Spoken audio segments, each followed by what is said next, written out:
Welcome back to Radically Rational Radio. Now that Biden is officially on the campaign trail, we can really decide if he is competent, and we can find out for ourselves how competent he is and if we can choose him for our leader in the next election. Both parties and all news channels have a spin. He's too old, he's energetic for his age.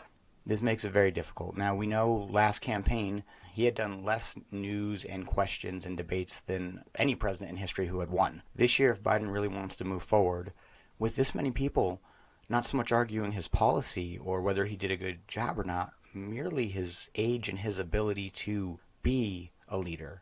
The question most people ask themselves is, would I take a leader I wouldn't agree with, who is mentally capable in times of distress? Or would I take a leader that I do agree with, who during times of stress would probably break down mentally? That has a lot to do with where you stand on the deep state. I put it plainly. You know a president has not controlled their office since O.G. Bush got into the office.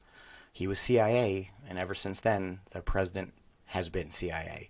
Watch a documentary on the president's daily briefings, and you'll see that the CIA has literally been able to write his morning newspaper every day since before Bush OG. But once he got in, it took over completely. And that became very apparent when the Democrats started being warmongers. The CIA had fully taken over. They're going to tell them what to do. And now every other bureaucracy in our government is now grabbing for power and playing their own politics. We used to be a three-branch government. We're now a three-branch government with the stock of the tree being bureaucracy. One of the biggest reasons so many of us support reducing government spending is it would no longer allow them to pay this many employees. They would have to find jobs in the free market and stop controlling our existence. Period. Today we see our first video of Biden answering questions. Let's jump into it. I look at what happened here. So it wasn't verbatim, the question that was asked verbatim on the card, but it was really similar. It was almost the same question. Are reporters actually giving the White House the questions they're going to ask the president? I have certainly never been asked to do that, nor would I ever participate in something like that. Now, of course, the reporter here, her publication has said no, no, no. But how else would they have this information? Really? I mean, you have to ask that question, and that was something the press secretary completely just skimmed over and ignored as part of that briefing. It was more, for me, even how the question was written out, that he's given instructions that read like something that would be pinned to the front of a kindergartner with big caps. The cheat sheet. How are you squaring your domestic priorities? It's just mind-boggling that he gets through the day.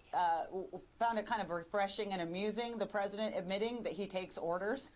I mean, there is a bit of honesty there. Look, I think since the beginning of the time that he's been in office, there's been enormous questions about the degree to which he is handled, okay? And you see evidence of that all the time. The fact that they keep him so closely scripted, the fact that when he goes off script, they have these incredible cleanup crews that come along, the lack of press conferences, you know, and we've seen these little cheat sheets before, never one quite as detailed as this.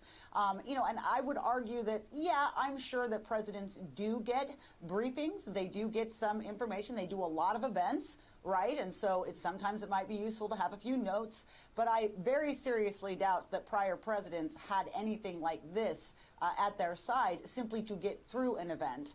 And that's the thing that's worrying them. Also, by the way, can I just point out, for all the concern that Americans have when they see this, our adversaries are watching this too. And it cannot be sending a very good message that our commander-in-chief is one that seems to have this kind of difficulty handling domestic routine events. Simple questions.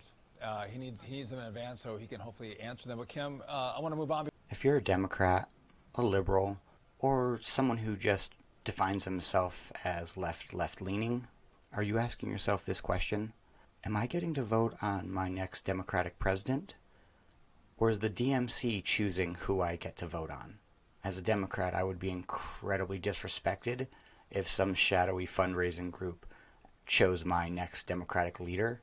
If I was a Democrat and I was voting in a president election, the idea of the DNC choosing who I get to vote for in my president election would seem highly offensive and very disrespectful. In today's current political age, there's no winning an argument if you're voting against someone. I won't spend time Spending time trying to convince a Democrat why they should vote Republican is a complete waste of time. They vote for their party, and you can see the DMC is fully aware of this fact and is going to utilize it to their wins. There's no left-leaning news source or YouTube channel that's talking about how these cheat sheets are actually written. It's not that the president's being fed early information. It's written so that a third grader could understand it, and it is clear that no reporter asked a question without filtering it through the machine.